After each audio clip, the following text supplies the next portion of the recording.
TV, 18h, Routel Krief. Bonsoir à tous et bienvenue sur la nouvelle chaîne de l'info que je suis très fière de lancer avec vous ce soir. Tout de suite, les titres à la une de BFM TV. Reprise du procès de Saddam Hussein, 2 heures pour écouter un premier témoin accablant. Avant l'ajournement à la semaine prochaine, nous serons en direct de Bagdad dès le début de ce journal. Opération escargot des hôteliers et des restaurateurs pour exiger la TVA à 5,5%. Les ministres de l'économie européens trancheront la semaine prochaine à Bruxelles. Jacques Chirac aura 73 ans demain, un anniversaire marqué par une crise de confiance avec les Français, même si depuis le sommet Euromède à Barcelone, il s'est réjoui de ce rendez-vous familial. Réunion écologue sur l'apprentissage aujourd'hui, c'est une des principales pistes creusées par le gouvernement. Nous en parlerons avec notre invité Jean-Claude Mailly, le secrétaire général de Force ouvrière. Il a réservé à BFM TV ses premiers commentaires après les mouvements sociaux de la semaine dernière. Mais avant de développer ces titres très vite, dans la configuration habituelle du journal, je me retrouve maintenant devant le mur d'images du studio et avec Dominique Baudis, le président du CSA, et Renaud Dondieu-de-Vabre, le ministre de la Culture et de la Communication. Ce qu'on fait ce soir, on fête le lancement de BFM TV, mais pas seulement. On fête aussi, finalement, la fin, le bouclage en quelque sorte, du bouquet des chaînes nationales gratuites sur la TNT, la télévision numérique terrestre. Et pour vous, Dominique Baudis, c'est un peu un accomplissement, c'était votre bébé. Je pense que vous partagez peut-être un peu mon émotion ce soir. Oui, tout à fait, il grandit. Télévision numérique terrestre, c'est-à-dire télévision numérique pour tous. Les 3/4 des téléspectateurs en France reçoivent la télévision par l'antenne râteau, par la diffusion hertzienne. Et pour 75% des Français, depuis 15 ans, rien de nouveau n'était arrivé à la télévision. 5 chaînes gratuites, les mêmes depuis 15 ans. Avec l'arrivée de la télévision numérique terrestre, et vous êtes la dernière des chaînes gratuites de cette Bouclons TNT, un peu le bouquet. Les mêmes téléspectateurs vont passer de 5 chaînes gratuites à 18 chaînes gratuites, avec simplement l'acquisition d'un petit boîtier adaptateur peu coûteux, moins de 100 €, qui permet de multiplier l'offre par plus de 3 et de disposer de la qualité d'image et de son numérique, de disposer d'un grand nombre de chaînes et de la diversité. Par exemple, pour ces téléspectateurs, l'information, c'était les rendez-vous sacro-saints, qui ont toujours leur utilité d'ailleurs, des 20 h ou des 13 h. Il y a maintenant, avec BFM TV et d'autres chaînes d'ailleurs, la possibilité de trouver en permanence sur des chaînes gratuites de l'info permanente. Pluralisme de l'information. Pluralisme de l'information. Vous venez de naître et je vous souhaite une longue vie et je souhaite que vous apportiez beaucoup d'informations et de satisfaction à ceux qui vous écoutent. Et de pluralité, effectivement. Merci Renaud Dondieu-de-Vabre. Pour présenter le gouvernement, alors il y a 1 million de foyers qui sont maintenant équipés, 50% du territoire français est en mesure de recevoir la TNT. Dites-nous ce soir que 100% c'est pour bientôt. Mais je pense que c'est un droit des Français de recevoir cette pluralité d'offres. Et moi, c'est un moment de grande fierté, parce que c'est toujours sympathique de voir une nouvelle chaîne qui va se lancer, qui va émettre des débats, des idées. Et puis, c'est une réponse aussi à la désespérance ou à ceux qui ne croient jamais que les choses sont possibles. Avec Dominique Baudis, qui est un ardent défenseur de la TNT, eh bien, nous avons répondu présent. Il y avait des questions qu'il fallait trancher, des problèmes technologiques, des choix, des questions financières. Les questions ont été tranchées avec le respect des délais. Et donc maintenant, nous avons la deuxième étape, c'est de faire en sorte que l'ensemble des Français le reçoivent. Alors c'est quand ? Et ça se fait. Aujourd'hui, il y a pratiquement 1 Français sur 2 qui peut recevoir la TNT. Nous avons pris l'engagement qu'au printemps 2007, ça sera 85%. Et à la fin 2007, d'avoir réglé le problème des zones frontalières et des zones qui sont traditionnellement des zones d'ombre. Alors voilà, je pense qu'on va se faire de plus en plus appeler Arthur, parce que plus vous allez émettre, plus ça va inciter à la qualité, en fait. Les gens vont dire, et moi, pourquoi je ne l'ai pas encore ? Et il faut que vous imaginiez que dans ma propre ville, à Tours, on ne reçoit pas encore la TNT. On va et donc vous appeler Arthur, monsieur le ministre. Très mobilisé pour faire en sorte que ça soit effectivement garanti à chaque Française et à chaque Français. Comme quoi, vous voyez, non à la désespérance et oui à ces perspectives concrètes.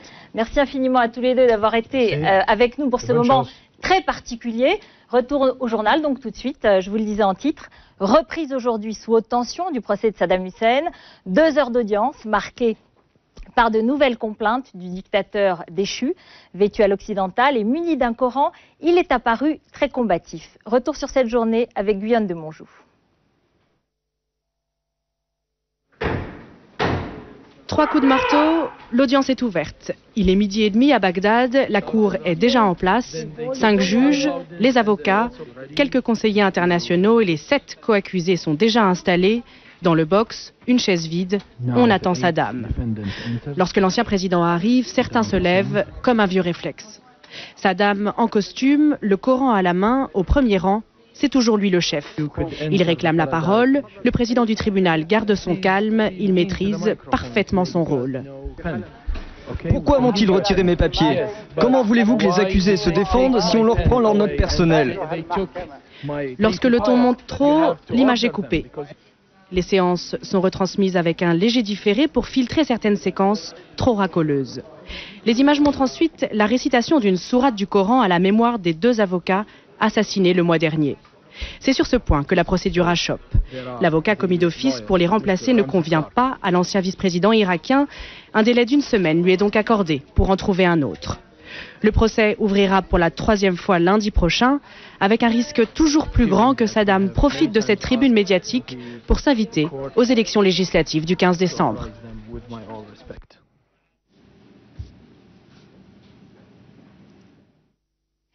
Joël Bassoul, vous êtes en direct avec nous de Bagdad. Alors, vous avez suivi bien sûr cette première journée du procès. Que s'est-il passé? Pourquoi il a été ajourné? Est-ce qu'on risque un nouveau report? En fait, l'audience d'aujourd'hui a été assez brève. Après quelques problèmes de procédure, l'absence d'un traducteur, parce que comme vous savez, l'ancien ministre de la Justice américain est présent au sein de l'équipe de défense de l'ancien président.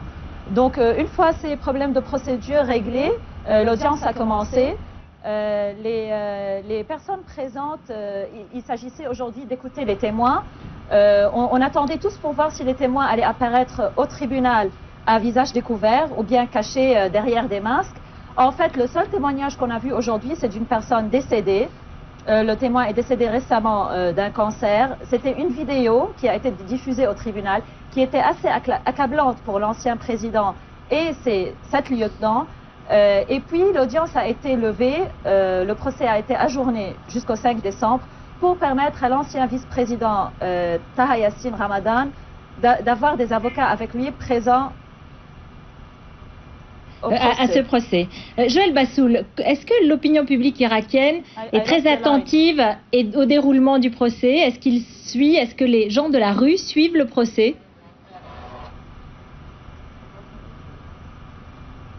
Merci beaucoup Joël Bassoul d'avoir été avec nous en direct de Bagdad. Nous revenons en France avec l'opération voiture escargot aujourd'hui à Paris des restaurateurs pour la TVA à 5,5%. Les ministres des Finances européens trancheront le 6 décembre prochain. On le sait déjà, les Allemands y sont opposés. L'argument d'André Daguin, le représentant des métiers de l'hôtellerie et de la restauration, c'est le meilleur moyen de doper l'emploi dans le secteur. Illustration chez un restaurateur parisien avec Anne-Laure Cahen.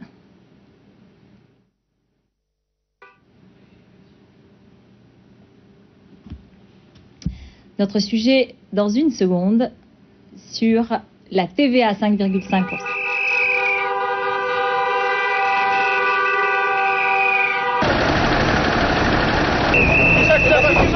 Moi je suis sur le point de la voiture, comme un ronron.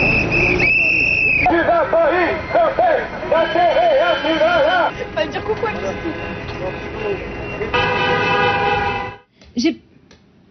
Voilà le sujet sur la TVA à 5,5%, donc que nous vous avions promis, qui démarre à l'instant. 10 ans que cela dure. Alors que la restauration rapide bénéficie d'une TVA à 5,5%, le taux pour le reste du secteur est de 19,6%, l'un des plus élevés en Europe. Olivier est restaurateur à Paris. Pour lui, une baisse de la TVA serait une vraie bouffée d'oxygène. Une TVA à 5,5, ça veut dire une augmentation des salaires, des employés en plus, une baisse de la facture finale pour les clients malgré tout, parce que s'ils ne ressentent pas on va dire la baisse, ils vont pas comprendre pourquoi notre combat est si important, mais surtout une augmentation des salaires. Grâce à cette augmentation des salaires, le métier devrait devenir plus attractif et les professionnels recruter plus facilement. Mais les économistes restent réservés. Rien n'indique, en tout cas, que l'ensemble de cette baisse de TVA sera en augmentation de salaire.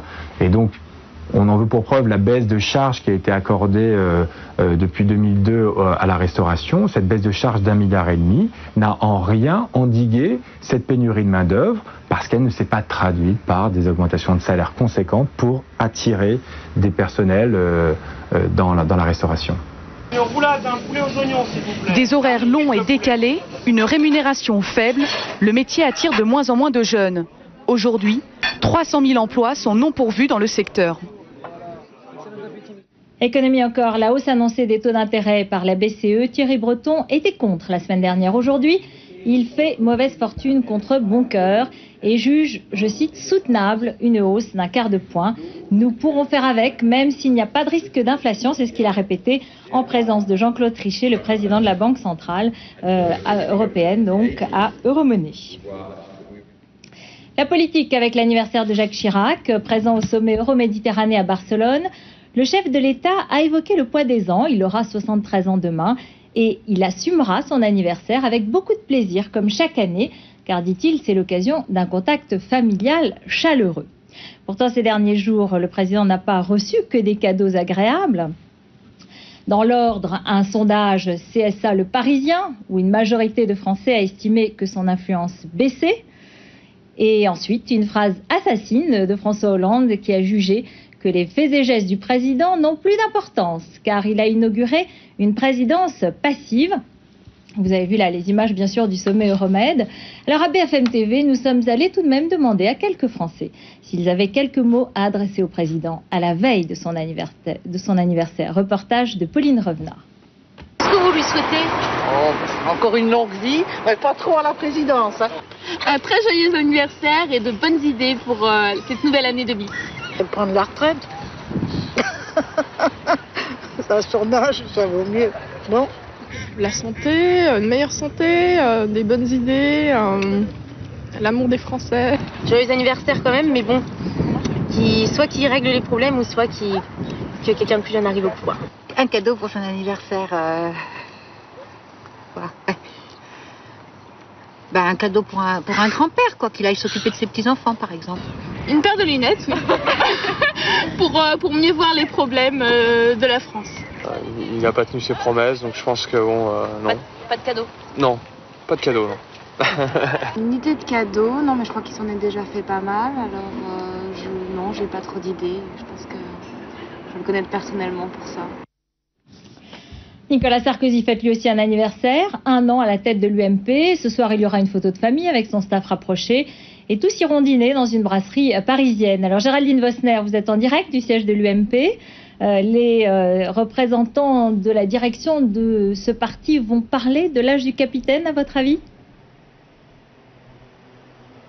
Écoutez, si on entend déjà quelques commentaires acides dans les couloirs, en tout cas directement, non, on n'en parlera pas. Ce qu'on célèbre ce soir, c'est l'arrivée de Nicolas Sarkozy à la tête du parti et cette arrivée est considérée comme une victoire. En une année, le nombre d'adhérents a explosé, ils sont près de 200 000. Les instances dirigeantes ont été renouvelées. Et ce qui est symbolique à la veille de l'anniversaire du président de la République, c'est que la fête ce soir sera tournée vers la jeunesse. Au 2e étage, la commission exécutive du parti, ses dirigeants vont se réunir, mais au rez-de-chaussée, les jeunes militants ont déjà poussé les fêtes pour un apéro pop. Nicolas Sarkozy devrait s'y montrer, histoire de prouver qu'avec lui sur l'UMP, il souffle un vent de jeunesse. Et Géraldine, ce soir, face à un président critiqué, à un Premier ministre qui grimpe dans les sondages, Nicolas Sarkozy veut montrer qu'il est l'homme de la situation. Oui, c'est vrai qu'en 1 an, il a mis la main finalement sur une machine de guerre. Les adhérents sont soudés autour de lui, on l'a vu pendant la crise qui a frappé les banlieues. Ses propositions sont souvent débattues de manière plus vaste, on le remarque en ce moment sur la discrimination positive. Et puis surtout, il a le budget à l'UMP, c'est 41 millions d'euros par an, c'est le double de celui du PS. Et ce trésor de guerre devrait servir à soutenir le candidat du parti, bien sûr, en 2007. Alors vous le savez, Nicolas Sarkozy veut organiser des primaires à l'UMP pour que les adhérents choisissent eux-mêmes leur candidat. Ce candidat, bien sûr, ce serait lui, Nicolas Sarkozy. Et c'est de cela, sans doute, qu'on parlera beaucoup ce soir à cette petite fête. Merci beaucoup, Géraldine.